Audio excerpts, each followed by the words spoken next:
Merci. Oui, tu as reçu? Oui, quoi, mais c'est combien que sorti? Ok, ça marche. Merci.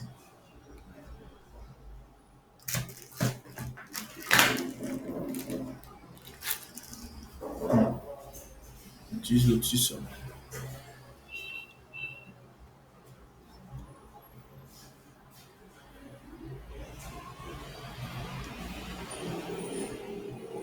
Donc après aujourd'hui, c'est samedi prochain encore. Et après aujourd'hui, c'est samedi prochain. Oui, oui. Samedi prochain, oui.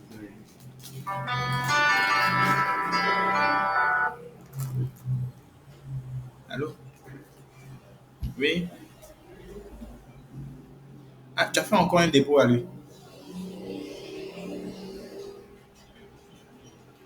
Oui, mais il m'a appelé pour dire qu'ils n'ont pas payé. Ok. Tu as envoyé ça sur quoi? Ok, c'est que je vais faire un retrait. Je vais appeler pour faire un retrait. Je vais appeler puis ils vont annuler. Mhm.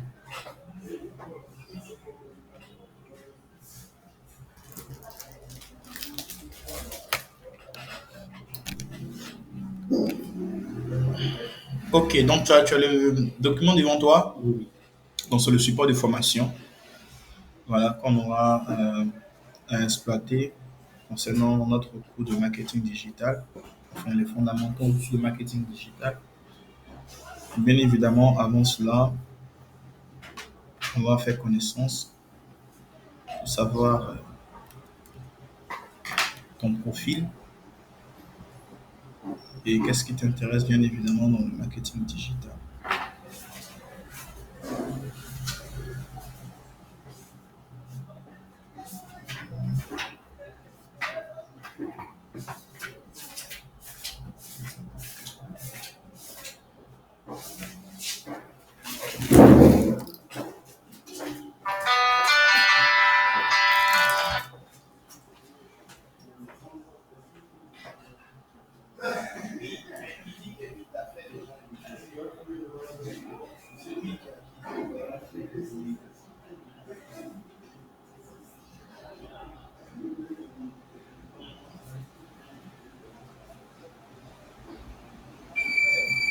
Donc, pour ça, monsieur Gondo.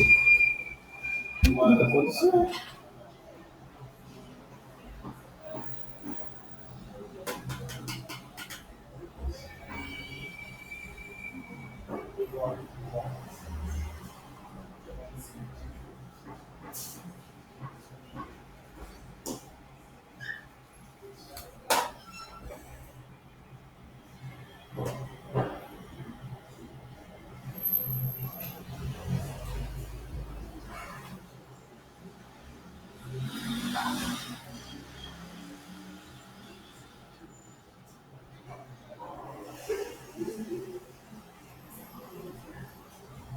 Cool.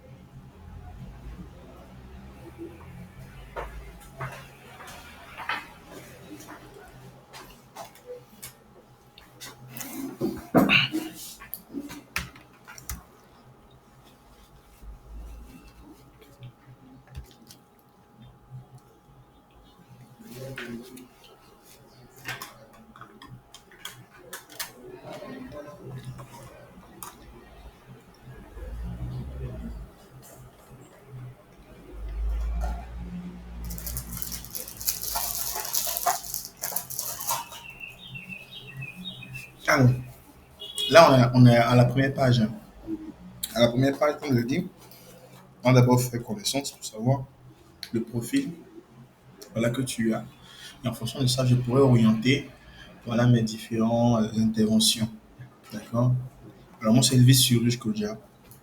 Donc, je suis consultant formateur en marketing digital et les métiers liés au digital, notamment le e-commerce, le UX design, la gestion de projets digital, le marketing de contenu et autres, et également même le no-code. Voilà, le no-code, c'est tout simplement les outils qu'on utilise pour soit créer une application mobile ou bien créer un site web, mais sans coder. Il n'y a pas besoin de compétences techniques, voilà, en coding pour pouvoir faire ce genre d'application. Donc, je forme aussi dans ce domaine d'activité. Et là, ça fait pratiquement euh, plus de 8 ans, voilà, que je suis dans le domaine d'activité et que j'ai aussi ma plateforme personnelle de cogelvis.com que tu peux visiter après. Voilà, ici. Et également, je suis directeur d'agence, voilà, d'une agence de communication et de transformation digitale du nom de Imagine Reflet. C'est le nom de mon agence. Et j'ai aussi une marketplace. Voilà, une marketplace qui regroupe les acheteurs et les vendeurs du nom de Ama d'Afrique. Amadafrique.com. Tu vas voir si tu tapes amadafrique.com.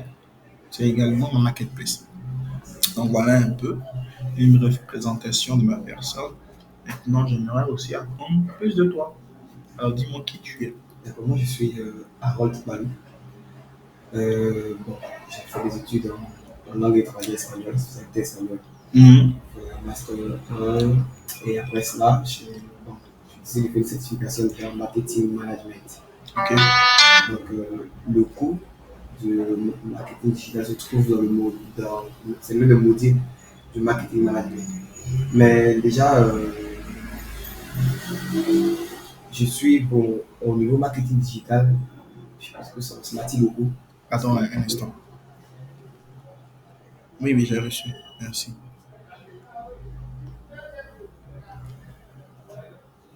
Alors, J'ai opté déjà pour la formation marketing management. ok, Je suis beaucoup attiré ok. à tout ce qui est marketing et management. C'est Mhm, vrai que j'ai fait une langue étrangère, mhm. mais mes expériences sont liées au marketing, au commerce, etc.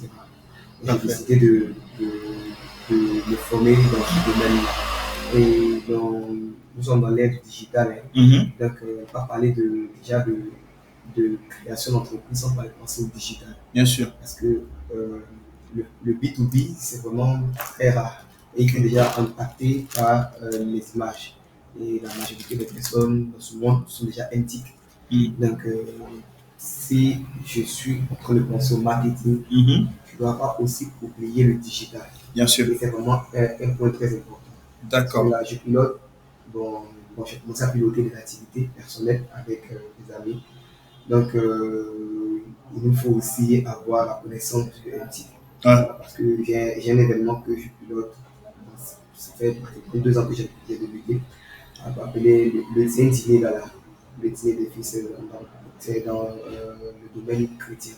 Ok. On a un dîner qui rassemble les jeunes chrétiens, etc. Ok. On a beaucoup de choses, beaucoup d'activités qu'on fait pendant le dîner. Donc, on a une vision, c'est de perpétuer l'activité. Mhm. Donc, il faut aussi toucher le MT pour Ouais, bien pouvoir sûr. avoir plusieurs personnes. D'accord. Donc, voilà, j'ai encore d'autres projets que je vais déjà mettre en place. Donc, c'était une surprise pour moi de savoir que le marketing digital faisait partie des modules de la formation. Mhm. Donc, c'est bien que M. Kondo m'a contacté pour m'en parler. Donc, j'étais vraiment motivé à pouvoir m'y mettre et apprendre plus là-dessus. C'est Surtout ça. avec un spécialiste dans ce domaine. Oui, bien sûr. Bien sûr. Ce sera beaucoup un avantage pour moi. C'est ça. Parfait. Parfait. Donc, enchanté alors. Enchanté. Donc, c'est Merci. ensemble qu'on va voir les différents compartiments, on va dire, du marketing digital. Donc, vu que ici, ce cours-là est sur les fondamentaux, c'est-à-dire ce qu'il faut savoir, Oui, les bases qu'il faut avoir dans le marketing digital pour pouvoir bien évidemment atteindre l'objectif que nous nous sommes fixés. Donc, ce module de cours de formation sur les fondamentaux du marketing digital, bien évidemment, est conçu pour aider les participants à comprendre les concepts fondamentaux du marketing en ligne, à les utiliser efficacement, les nouvelles technologies de l'information, bien évidemment de la communication, et dans le but de développer des stratégies efficientes, efficaces, voilà, afin de pouvoir avoir une stratégie marketing digital réussie. Donc, les participants ici, c'est-à-dire notamment toi, et bon, tu as dit qu'il y a une collaboratrice aussi qui est là. Oui, Normalement, les participants voilà, seront initiés aux différentes plateformes, hein, et outils de marketing en ligne tels que les réseaux sociaux, l'emailing. L'emailing, je veux parler des courriels, hein, oui, voilà, les médias payants, comment se fait la publicité digitale et le marketing de contenu également. C'est-à-dire les types de contenus qu'il faut promouvoir selon le type de projet que vous avez, selon également la cible. Et c'est très important. Il y a des cibles, par exemple, qui n'aiment pas lire. Il y a des cibles, par contre, qui aiment beaucoup consommer tout ce qui est visuel et tout. Donc, en fonction de cette cible-là, voilà, on définit le type de contenu qu'il faut promouvoir, bien évidemment, se basant sur les objectifs que nous souhaitons atteindre auprès de cette cible. Donc, vous voyez qu'au niveau du marketing digital, il y a beaucoup d'éléments, en tout cas essentiels, qu'il faut prendre en considération. C'est ce qu'on va voir, notamment la cible, notamment le message qu'il faut véhiculer, également, euh, également les canaux, voilà, à utiliser pour toucher cette cible, parce qu'il y a des cibles qui n'utilisent pas certains canaux, voilà, digitaux. Je vais prendre l'exemple, par exemple, quand on parle, par exemple, d'Instagram, hein, hein, quand on parle, par exemple, de LinkedIn, voilà, ce sont des canaux spécifiques par rapport à des cibles. Voilà. Si tu veux toucher, par exemple, des jeunes de moins de 25 ans, Instagram est un outil, on va dire une plateforme idéale pour pouvoir toucher cette tranche d'âge-là. Si tu veux toucher, par exemple, des professionnels, bien évidemment, tu vas toucher LinkedIn, voilà, pour pouvoir, comment on appelle ça, pour pouvoir toucher cette cible-là. Donc, en fonction, bien évidemment, de la cible, on choisit également les canaux et tout ça. C'est ce qu'on va voir à travers la formation sur les fondamentaux du marketing digital. Donc, les participants à la formation apprendront également à mesurer, hein, efficacement les campagnes de marketing numérique et à améliorer continuellement leur stratégie. Donc, à la troisième page, on va voir différents modules. Donc, il y aura un premier module sur l'introduction au marketing numérique, les différences marketing numérique et marketing traditionnel pour comprendre un peu comment ça fonctionne. Les avantages et les défis également du marketing numérique, il y en a plusieurs. Après, on va voir également l'optimisation pour les moteurs de recherche. C'est ce que c'est que le SEO, c'est-à-dire le référencement naturel. Comment peaufiner son référencement naturel, comment être visible, bien évidemment, sur les moteurs de recherche, sur notamment les moteurs de recherche tels que Google, tels que Bing, tels que Yahoo. Voilà, ce sont les grands moteurs de recherche les plus connus au monde.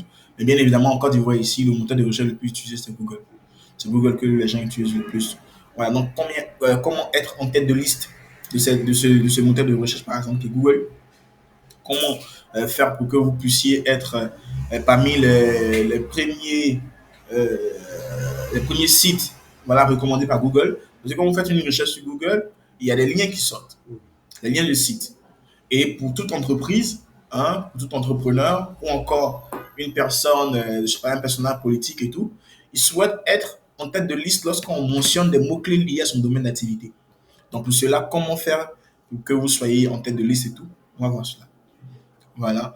On va voir également les médias sociaux, notamment les différents types de réseaux sociaux qui existent, hein, quelles sont les particularités, hein, comment gérer, créer et comment créer et gérer aussi une présence, voilà, sur les réseaux sociaux, comment utiliser les réseaux sociaux en tout cas efficacement afin de pouvoir faire la promotion, voilà, de notre produit, de notre service ou encore d'une marque, hein, que nous avons comme produit, marque comme organisation, marque comme service, ou bien marque comme personne. Quand je parle de marque comme personne, c'est par exemple faire la promotion de sa personne. Faites vous-même votre propre promotion. Faites la promotion de vos capacités, de vos compétences. Hein, c'est ce qu'on appelle généralement le personal branding. Hein, quand je parle aussi de marque comme organisation, c'est une marque, c'est faire la promotion tout simplement de votre entreprise. De votre entreprise, de votre savoir-faire, de ce que vous prenez, voilà, comme leadership, aussi comme produit ou service. Marque comme produit, c'est tout simplement faire la promotion d'un produit particulier. Marque comme service, c'est faire la promotion d'un service. Et marque comme symbole, c'est faire la promotion d'un symbole. Dans la canne, par exemple, c'est un symbole. Un exemple. Donc après cela, on va voir également le marketing de contenu, en module 4, notamment comprendre les principes de base du marketing de contenu, hein, les différents types de contenus qui existent, notamment les contenus écrits, les contenus visuels, les contenus audio que nous pouvons utiliser sur les canaux digitaux. Voilà. il y a une panoplie en tout cas de plateformes, une panoplie de canaux que nous pouvons exploiter pour faire la promotion de notre produit, de notre service. Et on verra ensuite la publicité digitale, comprendre les principaux types de publicité en ligne qui existent, les avantages également et inconvénients de la publicité, comment ça fonctionne, comment on peut peaufiner bien évidemment une publicité sur Facebook, sur LinkedIn et tout, afin de pouvoir toucher efficacement notre cible, quelles sont les caractéristiques à considérer dans la publicité digitale, non seulement sur les réseaux sociaux, sur les moteurs de recherche, mais la publicité aussi par courriel, qu'on appelle généralement l'emailing, comment faire la publicité à travers les mails et tout, nous allons voir cela. Et tout ça fait partie du marketing digital. Et le marketing par courrier, voilà, par excellence, qui couvre cela, ce que je viens de dire. Et enfin, on finit avec analyse et mesure du marketing numérique. C'est-à-dire quels sont les outils nécessaires que nous pouvons utiliser pour mesurer une campagne publicitaire, pour mesurer nos actions sur le digital. Nous allons le voir à travers ces différents outils et comment les interpréter. C'est très important. Et lorsqu'on voit des données qui sont telles, quelle décision il faut prendre par rapport à telle donnée que nous avons recueillies à travers nos différentes actions que nous avons menées sur le digital. Donc, on va terminer par ça.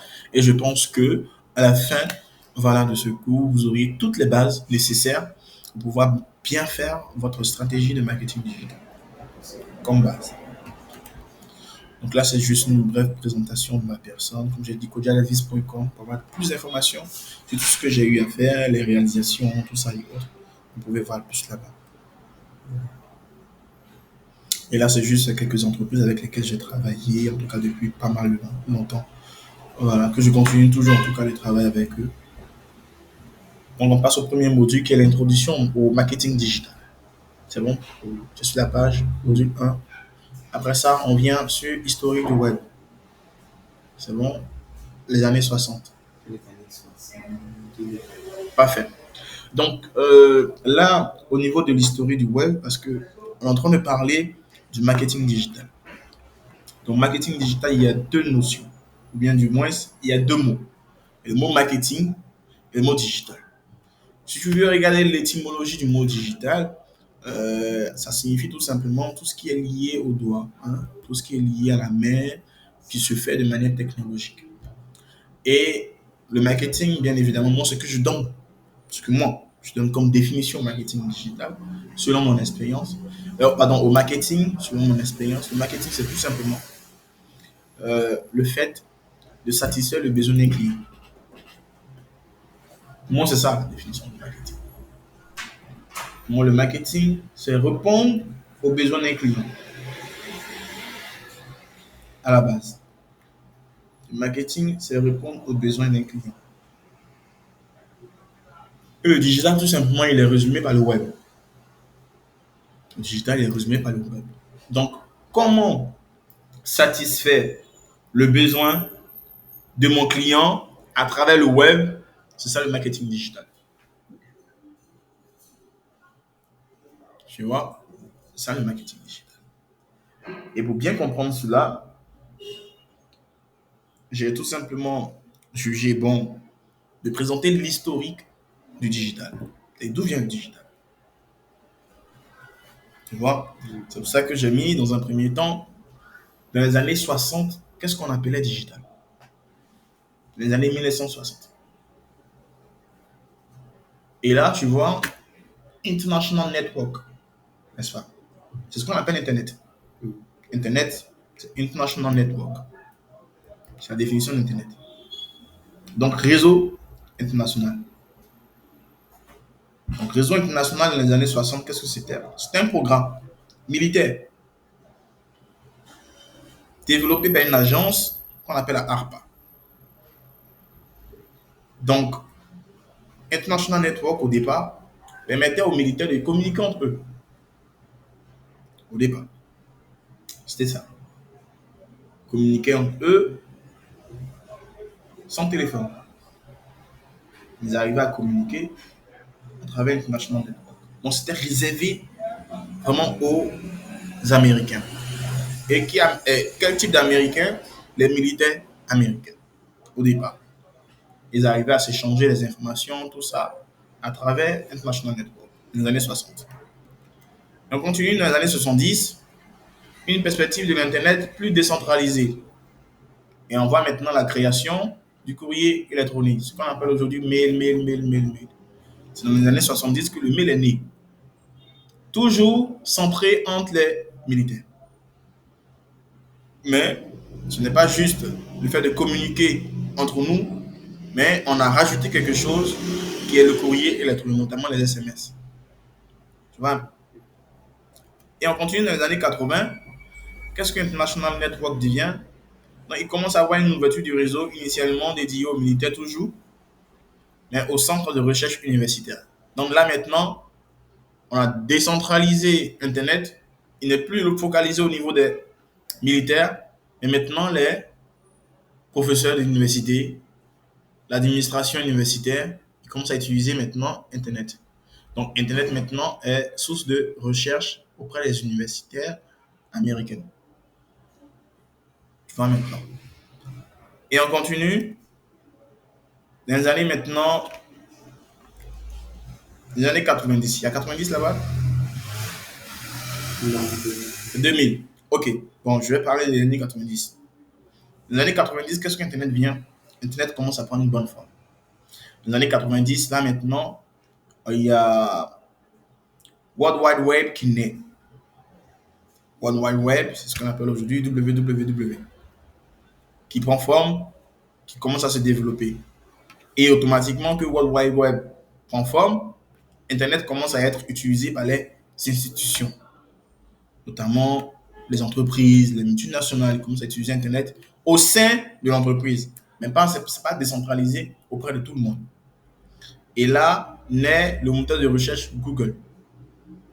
Pourquoi Google naît? Parce que Google a vu que sur Internet, il y a plusieurs personnes, il y a plusieurs entreprises particulièrement. Et les entreprises qui veulent par exemple échanger avec d'autres entreprises ont des difficultés à pouvoir les retrouver. Donc, qu'est-ce qu'il faut faire? Il faut mettre en place un outil de recherche pour pouvoir retrouver d'autres entreprises quand on souhaite communiquer avec elles. Vu qu'en ce moment, c'était l'emailing qui était en vogue. C'était envoyer des mails entre entreprises qui étaient vraiment en vogue. Donc là, naît, comme on appelle dit, naît Google des années 90. Et c'est à partir des années 90 qu'on parle de Web 1.0. 10 ans plus tard, les années 2000, je pense que c'est sur ça que tu es, il y a le Web 2.0 ou encore le Web social. Et dans les années 2000, on voit maintenant qu'il y a environ 360 000 ordinateurs, contrairement aux années 90 où il y avait juste 1 million d'ordinateurs dans le monde utilisés, 1 million d'ordinateurs utilisés. Et dans les années 2000, on assiste à un truc de 360 millions d'ordinateurs connectés au réseau Internet, à International Network. Et comme je dis, c'est le Web 2.0. Donc l'apparition des social networks, notamment Facebook, qui naît en 2004. Après, Twitter, consort, commence aussi à naître. Et en ce moment, dans les années 2000, il y avait aussi des réseaux tels que Skype, qui est en vogue. Dans les années 2000, pour pouvoir échanger d'une personne à une autre, d'un bout du monde à un autre coin. Donc voilà la représentation du web dans les années 2000. Donc ici, le web, il privilégie la dimension de partage, d'échange d'informations et de contenu. Après, dans les années 2010, plus d'1 milliard de sites web sur la toile. C'est-à-dire en 10 ans, vraiment, si tu regardes bien chaque décennie, il y a une explosion, je ne sais pas, de croissance qui arrive. Dans les années 90, on avait juste 1 million d'ordinateurs. 10 ans plus tard, on a plus de 360 000 ordinateurs connectés au réseau International Network. Et en 2000, après 2000, dans les années 2010, comme j'ai dit, plus d'1 milliard de sites web. Plus d'1 milliard de sites web sur la toile. Pour plus de 3,3 milliards d'internautes. Donc les gens ont épousé Internet dans les années 2010. D'où le web 3.0. Donc il vise à organiser la masse d'informations disponibles en fonction du contexte, de la localisation, des centres d'intérêt, etc. Donc là, l'apparition maintenant des outils digitaux que les humains peuvent utiliser, notamment pour se retrouver à travers, par exemple, Waze, Google Maps, pour pouvoir retrouver des endroits. Il y a également les modèles d'économie collaborative, notamment la location d'hébergement. Hein? Airbnb, je ne sais pas si tu connais Airbnb. Voilà, c'est une sorte de réservation de résidence meublée en ligne. Oui, mais plus en Europe, pas ici. Voilà.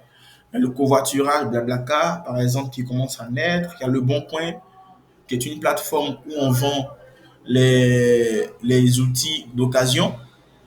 Voilà, il y a Amazon qui prend encore de l'ampleur. Amazon est né bien avant, hein, depuis les années 95, mais c'est dans les années 2010 que c'est vraiment relevé.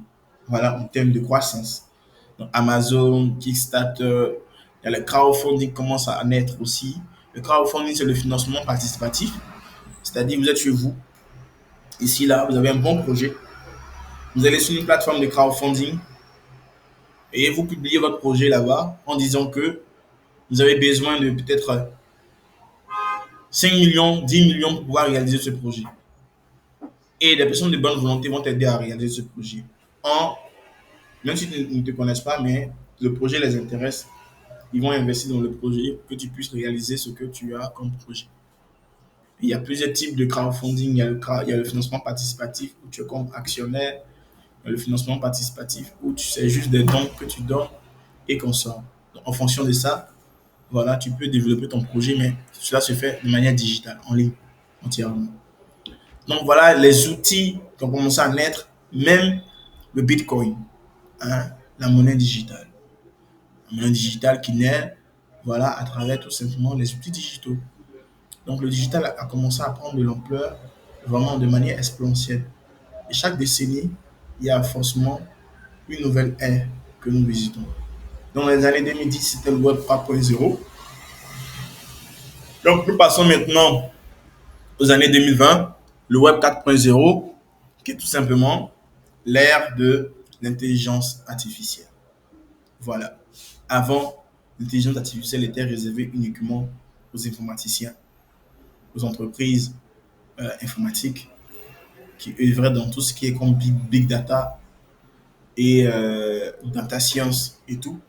Aujourd'hui, c'est un outil que toi, citoyen lambda, moi aussi, je peux utiliser facilement pour aller rapidement. Ça reste un outil. C'est pas un outil qui veut remplacer des personnes.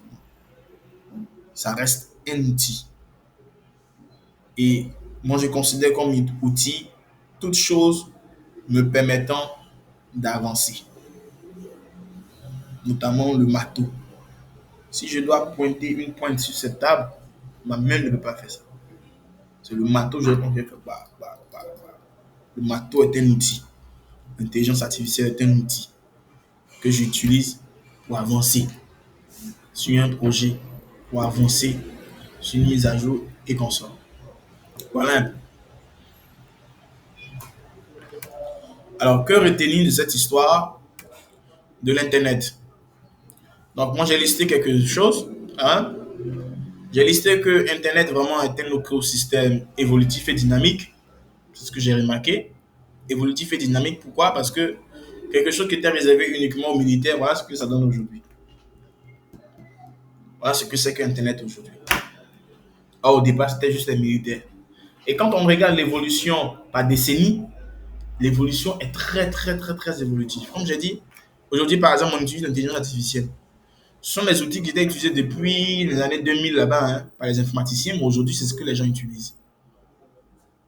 Donc, on voit que, quelque part, Internet aussi est un écosystème protéiforme. Et il prend plusieurs formes. Au départ, il était ceci, après, il évolue, il devient cela, après, ainsi de suite, ainsi de suite. Il devient de plus en plus ouvert et décentralisé. Avant, c'était réservé à certaines personnes. Aujourd'hui, tout le monde a accès à ça. Avant, l'IA, l'intelligence artificielle, était réservée aux informaticiens. Aujourd'hui, tout le monde a accès à l'IA. Et il y a encore d'autres choses qui vont venir quand on va dire 2030, tu vas voir. D'ici 2030, il y a d'autres choses qui vont venir. D'ici 2040, il y a d'autres choses qui vont venir. Soyons rassurés sur ça. D'ici 2050, on ne sait pas ce que l'avenir nous réserve. Mais il y a des choses, par exemple, qui ne sont pas aujourd'hui d'ordre public, que les gens n'utilisent pas, qui seront utilisées dans 10 ans, dans 20 ans. Sois-en sûr, si tu vois. Et c'est Internet qui fait ça. Donc, qui a réduit le champ spatio-temporel où la donnée joue de plus en plus un rôle majeur et où le consommateur devient aussi consomme-acteur. Il ne consomme plus un produit comme auparavant, mais il a la possibilité de détruire ce produit ou encore de relever ce produit aujourd'hui avec Internet. Et oui, aujourd'hui, une seule personne peut prendre ça et dire que c'est de la merde sur Internet. Et son message qu'il va lancer sur Internet peut affecter négativement la marque. Contrairement à avant, c'est où tu vas voir quelqu'un pour dire ça. Qui va t'écouter, comme on le dit?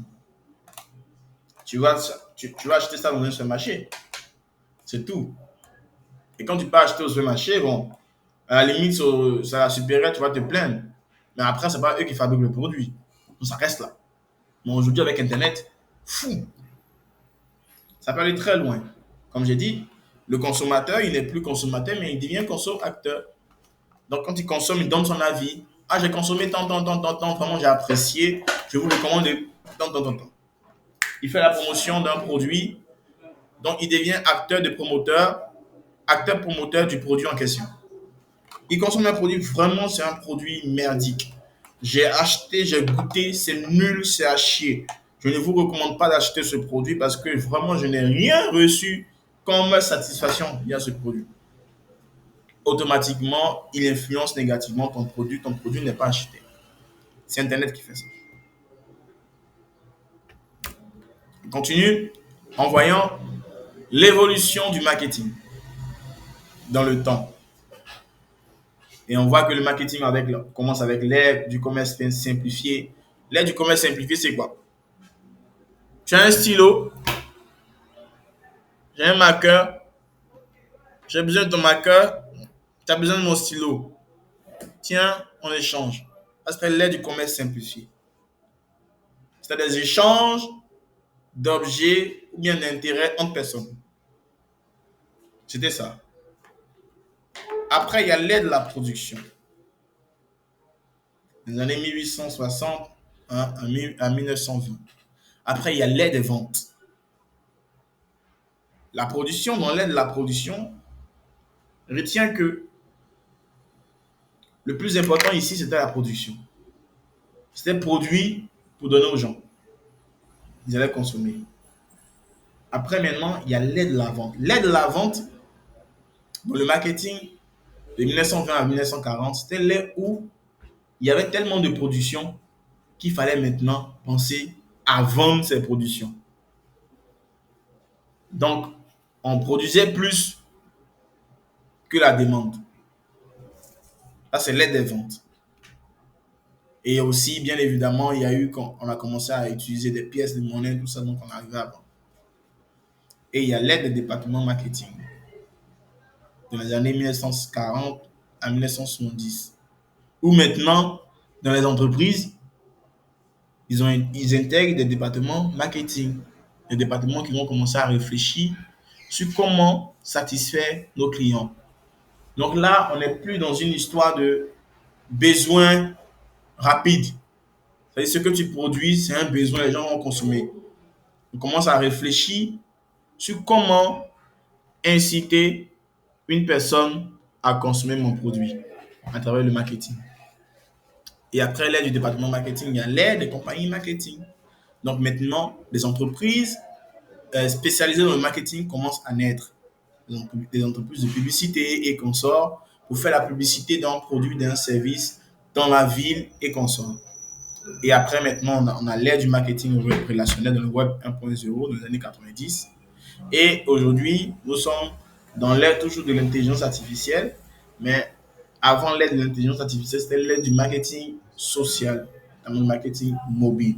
Donc là, maintenant, on mène des actions pour inciter tout simplement les personnes qui sont sur les social media network à acheter notre produit, notre service. Voilà comment ça se passe. Et là, on arrive au suivant. Hein. Voilà, on a le tableau ou encore la roue des 60 secondes sur Internet dans le monde. C'est-à-dire, en une minute, qu'est-ce qui se passe sur Internet? En une minute. Et en une minute, on a ces statistiques-là. On a environ 1 million de personnes qui sont connectées sur Facebook, 19 millions de messages envoyés, 4,7 millions de vidéos vues en une minute. On a 400 000 applications qui sont téléchargées chaque minute. 400 000 applications qui sont téléchargées chaque minute dans le monde. On a 4,1 millions de recherches effectuées chaque jour. On a 1,1 million de dollars qui sont dépensés en ligne chaque minute. Chaque minute. Dans le monde, environ 1,1 million de dollars sont dépensés.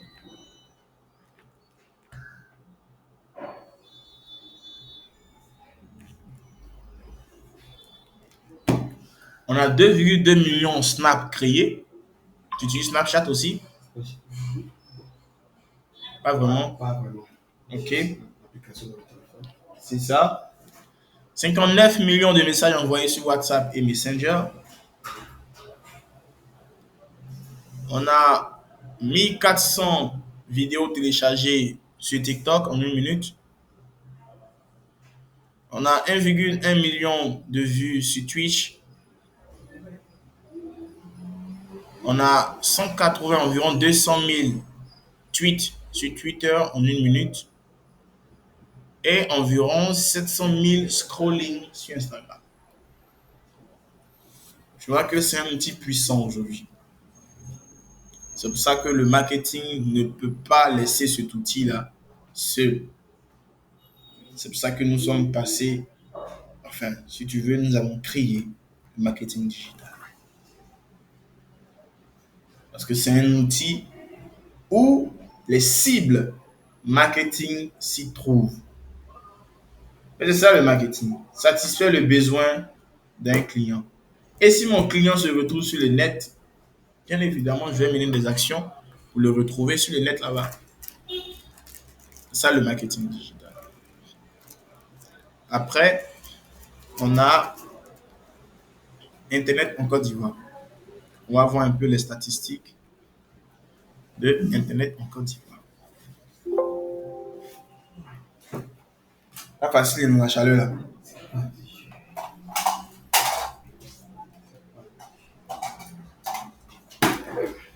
Tu as envie de dormir. C'est la vie d'un homme. Tu es venu pour apprendre, tu dois apprendre. C'est ton objectif. Si tu veux de l'eau.